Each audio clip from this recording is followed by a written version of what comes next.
নবীজি বলেন, কোন বান্দাকে যখন কবরের মধ্যে রাখা হয়, রাখার পর ওয়াতুল্লিয়া, আমাকে আপনাকে মরণের পর যখন বাসতলায় রেখে আসা হবে, আসার পর তুয়াল্লিয়া, আমাকে আপনাকে যখন পিছনে রাইখা যাহাবা আসহাবুহু, সাথীরা যখন চলে আসবে।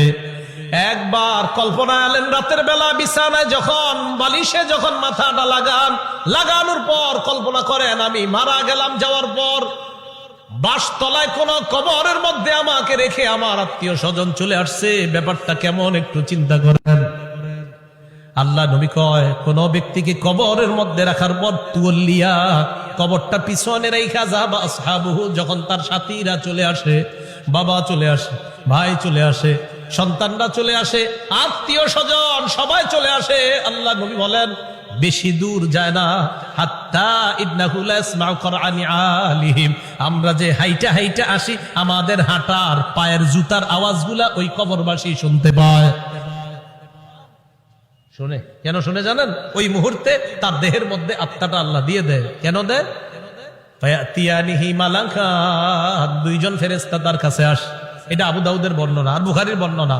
আতাহু মালাকান ফাআকআদা, আবু দাউদের বর্ণনা ফায়ুকঈদানি, দুই ফেরেশতা এসে তারে বসায়, বসানোর পর তারে প্রশ্ন করে। এর মধ্যে তিন প্রশ্নের মধ্যে একটা প্রশ্ন হলো আল্লাহ নবীর ব্যাপারে জানতে চায়, তাকে চিনুনি? ওই ব্যক্তি ইমানদার হলে যদি তিনটা জবাব সুন্দরভাবে দেয়, আর আল্লাহ নবীর ব্যাপারে যদি বলে আশহাদু আন্না মুহাম্মাদার রাসূলুল্লাহ, আমি সাক্ষী দিচ্ছি তিনি আল্লাহর রাসূল, এই কথা বলার পর ওই ব্যক্তিকে বলা হবে উনজুর ইলা মাকআদিকা মিনান নার, তুমি তোমার জাহান্নামের আসনটার দিকে তাকাও, এটা তোমার জাহান্নামের আসন। তো এই ব্যক্তি জাহান্নামের আসনের দিকে তাকাবে। এরপর বলা হবে আবদালাকাল্লাহু মাকআদাম মিনাল জান্নাহ, জাহান্নামের আসনের পরিবর্তে আল্লাহ তোমাকে জান্নাতের আসন দান করছে। আবু হুরায়রা রাদিয়াল্লাহু তাআলা আনহুর বর্ণনা, তিনি বলেন খরাজা রাসূলুল্লাহ সাল্লাল্লাহু আলাইহি ওয়াসাল্লাম যাতা ইয়াউমিন আও যাতা লাইলা, একদিন রাতে অথবা দিনে রাসূল বাসা থেকে বের হলেন। কোথা থেকে বের হইছে? রাতে বা দিনে। বের হওয়ার পর আসছে, আয়েশা দেখে ফাইদা হুয়া বিআবি বকর ওয়া উমর, নবীজি দেখে আবু বকর ওমর বসা। আবু হুরায়রা রাদিয়াল্লাহু তাআলা আনহু বলেন, নবীজি বাসা থেকে বের হয়েছে, বের হয়ে দেখে আবু বকর ওমরও বসা। এই হাদিসটা একটু মন দিয়ে সবাই শুনেন আর নিজেদের জীবনটা একটু চিন্তা করেন। নবীজি তাদের দুইজনকে প্রশ্ন করলেন, আবু বকর এবং ওমর, এই দুই সাহাবী, বিখ্যাত দুই সাহাবীকে প্রশ্ন করলেন, আচ্ছা তোমরা এইখানে এই মুহূর্তে কেন? মা আখরাজাকুমা ফি হাদিহিস সাআহ, এই সময়ে তোমরা এখানে কেন? অসময়ে মানে এই সময় মানে অসময়ে, আরে এই সময়ে তোমরা এখানে কেন?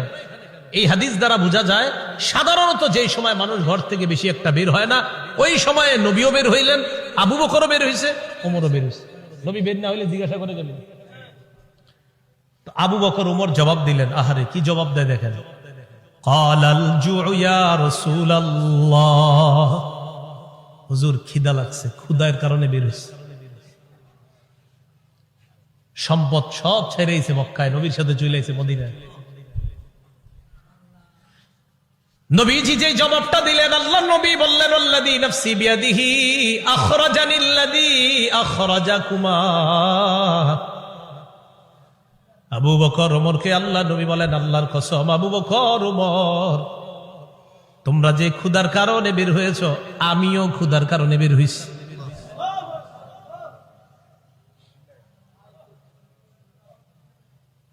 আমি যখন এটা পড়ছি, বিশ্বাস করেন কি দেখেন, দুই সাহাবীর আগে বলছে কেন বেরোছো? হুজুর ক্ষুধা। নবীজি কয় আমিও তো ক্ষুধায় বেরোছি।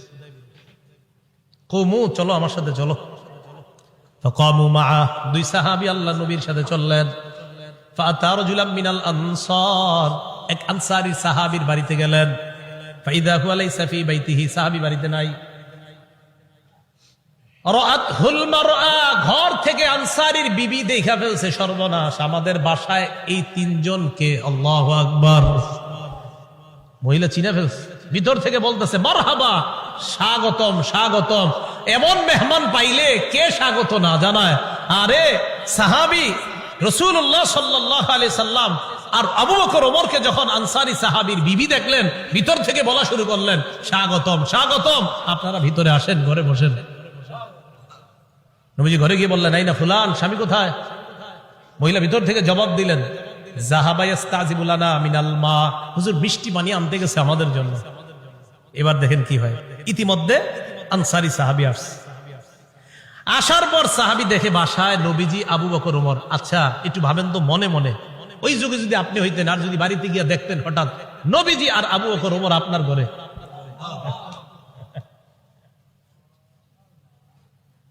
সাহাবী দেখে কি কয়, মা আহাদুল ইয়াউমা আকরামা আদিয়াফা মিন্নি। সাহাবী কয়, আজকে আমার চাইতে শ্রেষ্ঠ মেহমান, আজকে আমি যে শ্রেষ্ঠ মেহমানদেরকে পাইছি, আমার চাইতে শ্রেষ্ঠ ভাগ্যবান আর শ্রেষ্ঠ মেজবান আর কেউ নাই। আমি এমন 3 জন মেহমান পেয়েছি। তাড়াতাড়ি বাগানে গেছে, খেজুর বাগানে। যা আবিল আজ, খেজুরের ছড়ি নিয়ে আসছে, ফিহি বুসরুন আর রতবুন ওয়া ইয়াবিস, শুকনা খেজুর আছে, ভিজা খেজুর আছে, কাঁচা খেজুর আছে। আইনা কয়, যেটা মন চায় এটা খায়। আখজাল মুদিয়া, ছুরি নিছে, চাকু নিছে। নবীজি কই যাও? হুজুর পশু জবাই করতে হবে। কি জবাই করবে? মাথা মানে পেরেশান হয়ে গেছে, আমার এই 3 মেহমানকে কেমনে মেহমানদারি করবে? পশু জবাই করতে হবে। নবী কয়, ইয়াকা ওয়াল হালুব, এই তুমি আবার মাথা গরম কইরা দুধালু কোন পশুরে জবাই করো না। দুধ দেয় যে পশু, বর্তমানে দুধ দিতেছে, এরকম পশু জবাই করো না। জি ঠিক আছে। ফাজাবা হালাহুম, স্বাভাবিক একটা বকরি জবাই করছে। নবীজিরে গোস্ত দিয়ে, খেজুর দিয়ে, মিষ্টি পানি দিয়ে মেহমানদারি করলেন। করার পর যে কথাটা নবী বলছে, এটা বলার জন্য আপনাদেরকে লম্বা হাদিসটা শুনাইলাম। নবীজি আবু বকর ওমরকে বললেন, আবু বকর ওমর, বাহিরে আসছিলা কিভাবে বলো তো? হুজুর ক্ষুধায় আমগরে বাহিরে নিয়ে আসছে। নবীজি কয়, আবু বকর ওমরকে বললেন, এখন খাইছো? হ্যাঁ। নবীজি বললেন, লাতুস আলুদনা আন হাদা ইয়াউমাল কিয়ামাহ, এই যে খানাগুলা খাইছো না, পেট ভরছো না, এই ব্যাপারেও কিয়ামতের ময়দানে আল্লাহর কাছে জবাবদিহিতা করতে হবে। অবশ্যই অবশ্যই তোমাদেরকে এই ব্যাপারে জিজ্ঞাসা করা হবে। এই খানা খেয়ে আল্লাহর ইবাদত করছো কিনা, এই খানা খেয়ে তুমি সঠিকভাবে চলছো কিনা, আল্লাহ তোমারে খাওয়াইছে, খাওয়ানোর পর আল্লাহর হুকুম তুমি পালন করছো কিনা, এই ব্যাপারে জিজ্ঞাসা করা হবে।